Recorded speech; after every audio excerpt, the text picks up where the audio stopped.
Hello and welcome to another podcast of Father and Joe. I'm Joe Rocky here with Father Boniface Hicks. And Father, I've been doing some thinking about the way that we view the traits and characteristics of God. And we learned most of them through Jesus. Obviously, Jesus became one of us. He lived all of the same emotions, all of the same everything that we go through as people, accepting human nature in its fullest. But I think one of the things we rarely do is look at the traits that God displayed in the Old Testament that Jesus also has in the New Testament. I think that so many times when people think of the Old Testament, it's almost as a distant being that doesn't really have anything to do with us. You know, he's just going to show up one day, talk to you from a cloud, maybe appear in a bush or something here and there. But there's no real personal inner connection to God of the Old Testament. And one of the things that had come across me as I was thinking about this was the God of the Old Testament, and obviously Jesus, something that we don't talk about a lot, is incredibly full of perseverance in the sense that he knows he's going to do something and it might not work out, but he still puts every single thing he has into it. And one of the easiest examples is as you go through the Old Testament, there is a pretty central theme. The Israelites get really close to God, things become awesome. They forget why things were awesome, becomes full of the so-called awesomeness, return to sin, and then God gets mad, something bad happens to the Israelites, and then God helps them again when they return to him. And many times in our lives, we have situations where, is it really worth me doing this? Whatever hard or complicated or annoying tax S or a tax X is, do I really want to do it? And is the payout really going to be worth it? Like, if it's for them, half the time it doesn't work out anyway. But still, God never gets bogged down by that the way that we do. And we see it in the faith ultimately fulfilled in Easter. You know, whenever Jesus died, there is no more giving himself out more with the knowledge that this might not work. I mean, these people might do the exact same thing the Israelites have done for generations and possibly millennia before Jesus came around, where this might be one, hey, we're going to return, but 3 generations later, it's going to be back to the old ways here and doing everything bad. So I wanted to just talk about perseverance because it's something that God displays in great abundance that we don't really talk about in the way we articulate the faith in today's language. And I think that it's something that's kind of underlying that we just assume everyone knows, but we should focus on this from time to time. Well, thanks, Joe.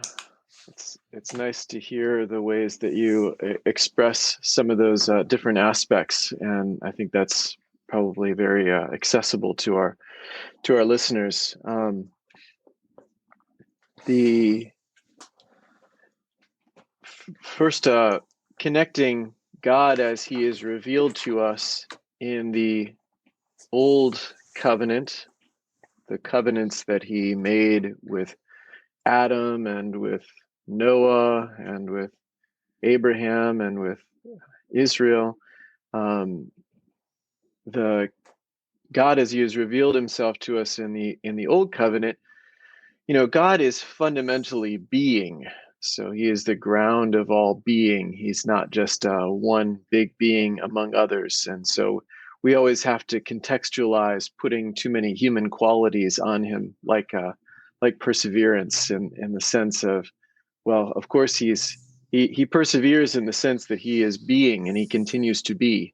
And but also, He has revealed Himself to us in particular ways, which, as you said, can appear in the Old Covenant like He breaks through at particular times and is a little bit more abstract to us.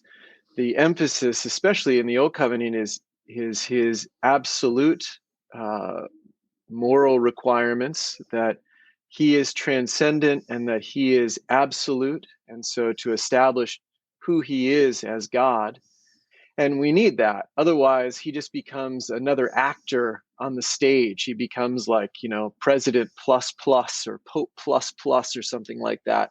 And it's a totally different order of being. He is being itself. And so there's the Old Covenant is focused especially on building on the God of the understanding of the philosophers towards God, that he is being itself from which all creation has flowed forth, and he is intimately interconnected with everything that is. And then the amazing thing is that he reveals himself to us at all, that he actually enters into communion, that he humbles himself. For him to express things in words is like for us to use dog speech or something like that. I mean, it's so humbling for him to limit himself in the ways that he does. And yet we start to see this other quality of God, which is a personal connection and a desire for intimacy and a humbling willingness to humble himself to reveal more dimensions of his heart. And we start to see the grandeur of human beings at the same time, that we can actually receive some revelation from God, that we can actually receive some commands from him, that we can live intentionally in a way that is more like him, which is ultimately what he's revealing in the Ten Commandments. That's primarily the way that he himself behaves in the fullness of love, and he's instructing us in how to behave in these ways as well, and thus helping us to become more godlike, more like him. And then, as you point out, one of the qualities that's very surprising about him and is so different from us is this steadfast mercy. That's the word that the Old Testament uses, chesed in Hebrew, Hesed, chesed.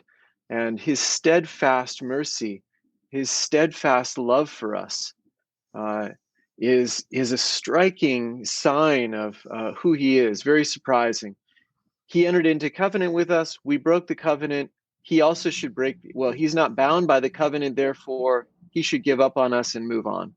And we know that he's capable of that, but he demonstrates that he can do that. And in a way, he did that with Adam, casting Mm-hmm. him out of the garden. He did that with Noah, destroying all creation. And also with Adam, he showed us another side of himself, that he believes in us and that he's going to make a path for us to come back. With Noah, likewise, he hung his bow, like bow and arrow. He hung his rainbow in the sky to indicate that he's not going to do war against us, but that he is going to persevere in bringing us back, that he's not going to give up on us and start over again.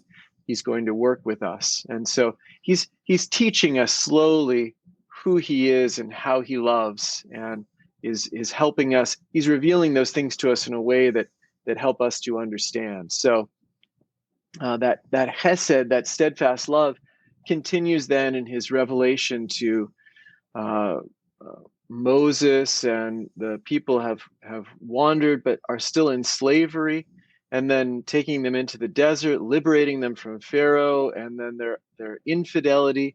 But even when we are unfaithful, God remains faithful because he cannot deny himself.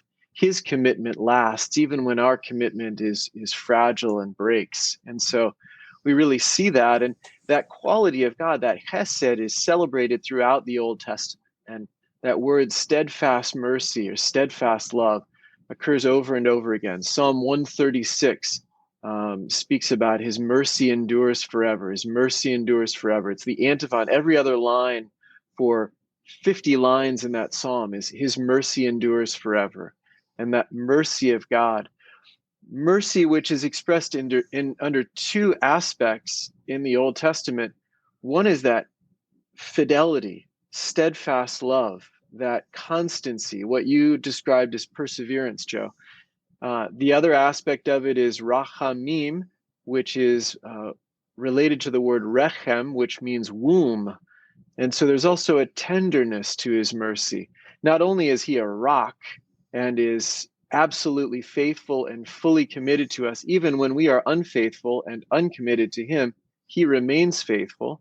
That rock like quality that keeps giving us another chance is one aspect of mercy. But tenderness, like a mother's womb, that's able to hold a very fragile child in the first 9 months of growth. His mercy is also like that. He's not just a stern lawgiver who also knows how to relax his law and give us another chance, but doesn't like it, or something like that. Mm-hmm. He really has a tender heart towards us and receives us with great tenderness. And so he keeps finding ways, keeps reaching out, keeps drawing us closer, keeps and the amazing thing is, and we discover this even more deeply, and it's part of how we see we always need to read the Old Testament in light of the New Testament. It provides the proper interpretation. We could take things in the Old Testament in some directions that would be less helpful and see God as a kind of cruel or harsh or arbitrary or whimsical. And we don't always know exactly how to reconcile all of those things, but we have to read them through Jesus. It's not a different God. And the faith is very clear about this. The Lord himself is very clear about this. He didn't come to even to destroy the old law. He came to fulfill it in himself. And so we know that what the law was pointing to and the interpretation that we give it in the Old Testament has to be culminated in Jesus.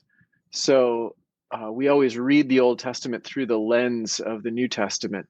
But we see in the fullest way in Jesus how God redeems everything. So not only does he persevere, he doesn't just persevere in getting us back to square one. When we fall away, we can think we went in the wrong direction for a mile, for 2 miles, for 10 miles, for 100 miles. And we might think that God is persistent in getting us back to square one. But the amazing thing is that he has a way of making the wrong direction become progress in the right direction. If we went 10 miles astray, our redemption is to be 10 miles advanced, or 50 miles advanced, or 100 miles advanced. He redeems everything. And so the failures that we've committed by our own sins, but also important for us to know, is that the ways that others have sinned against us, the ways that we've been wounded, traumatized, even abused, don't just become black marks, or don't become wounds, gaping wounds that we just learn how to tolerate and we just get good at limping. But God has a way of redeeming everything and making all of it a blessing for us, so that from the perspective of eternity, we can look back just like Jesus looks back at the cross and he sees the glory, and we learn to look at the cross and we see the glory. God has a way of redeeming everything. So he not only perseveres in trying to keep us on the right path, he perseveres in our growth and holiness. He perseveres in redeeming everything so that we can be fully alive with him and transformed in glory for all eternity. That's God's design. Now he gives us the free will to be able to resist him. He doesn't force us, because if he could force us, it wouldn't be love. He gives us that out, we might say, that we can absolutely resist him. But if we give him a crack, if we open the door in the smallest way, he wants to redeem everything and bring us beyond where we could even imagine to be with him. And as you think about that for one, that's a lot to take on at once. So obviously you have given this a great deal of thought and much there, because that can be a lot of overwhelming if you think about how much is there and how continual is there. And we can think about in our own lives about how we can give, well, obviously, relatively speaking, everything we do is insignificant, but something that even within our capacities that would be less of our individual, abilities or attention or something to give to someone and to ultimately pull it away because the results we were going for wasn't there. And as the way you brought that out with no matter how bad things had been going, that God will always return to you.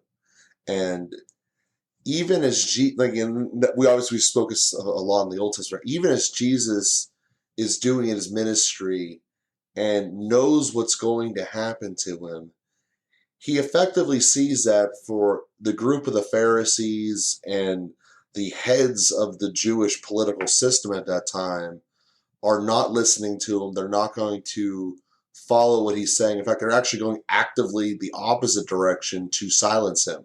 And they take their version of the ultimate form of that and killing him. So the fact that through all of that, he doesn't deter. And then right before the actual arrest and the beginning of the passion, all of his closest people bail on him in the sense that they're not able to fulfill staying awake. And if we think of it in the terms of everything you just said about what God does, I mean, essentially unrelenting in his desire and ability to give love ultimately is is so massive. And we look at things in our lives to develop ourselves to become more capable of giving love. And going back to last episode, whether that be in the form of time, talent, or treasure, those are essentially the three ways we can help someone else around us. So, do we go to that extra class to learn how it was? Or do we say, I don't want to go to my early 9 o'clock in the morning class, I'm going to sleep through that? Do we put ourselves in a situation where if I would have done this project a little bit better at work, maybe I would have been promoted and therefore have a better situation for my family around me? Do I dig down and do the little bit of extra things when I don't want to, even though it would be a beneficial thing? You know, when I come home, is my first thing to put away the problems of the day and just put on a happy energy exerting face when I first come home? Or do I become a suck of all the positive things so everyone comes down to my negative level of a bad day? So these are all things that can happen daily, that we, in theory, could persevere through and be better at. And I'm sure each one of us individually has their own thing that they could think back of their life and say, I wish I would have done this a little bit differently or whatever. But the great part of life is tomorrow will be here and you'll be able to have a chance to do that. Um, and if it's like a one-off thing, is those do exist from time to time. The way that we are is there's normally a way to still try to fix it, even if it's not coming up to do the exact same activity again. There's a way to fix wounds like that. That as long as we live a relational style of life, which is ultimately what we're called to do here through all the teachings that we've had. So with this episode, we're coming down towards the final stretch here, Father. I want to see if there's any final connecting words you have, as we have about 5 minutes left in this episode. Yeah, the virtue of patience is about being able to carry pain, and rather than needing to resolve it or numb it or finding other ways to shut it down or run from it, those who have a highly developed virtue or capacity for patience are able to carry pain a little longer. And again, beyond a sort of stoic, it's not a matter of talking ourselves out of it, but there's a way that we can endure that, and that can be emotional pain, psychological pain, as well as physical pain. And that's part of the when we face difficult situations, maybe well, when we talk about people who have a short temper, we're saying that they have a smaller degree of patience. So the pain threshold gets more extreme more quickly, and then they blow up. That's kind of the dynamic there. But somebody who's able to hold that pain a little bit longer and wait a little bit longer, sometimes is able to bring something to resolution. On the other hand, and so there's also there are two qualities to that. One is if we just sort of cast pain off too quickly, the pain, maybe we see well, our television really cultivates that these days. I mean, the news says, and now this. We just went through a 2-minute story about some horrific suffering, and then we just like and the next story, and just move right on from that. But the kind of person that really fights for justice and who does a great good is the person who really feels that, who feels the injustice towards the little ones, the suffering that people are enduring, and is able to hold it long enough. And then there's also some anger, the energy to overcome it that builds up in that.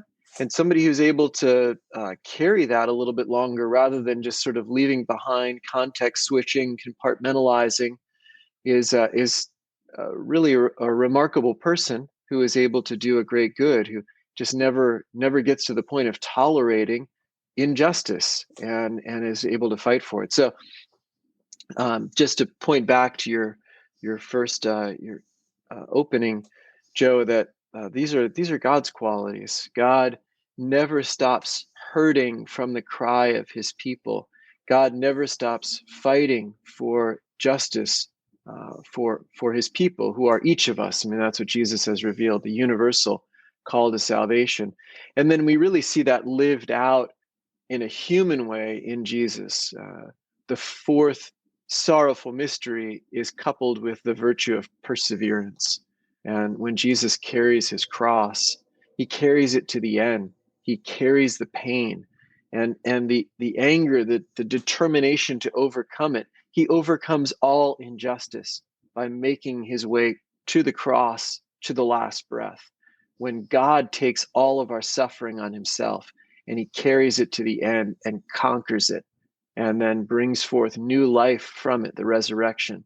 This is the great victory. So, and it's a victory of perseverance. Again, just to come back to your first point, that this great quality of God, he is determined to love us, and he's determined to redeem us, and he's determined to bring us, if we are at all willing, into eternal glory with him.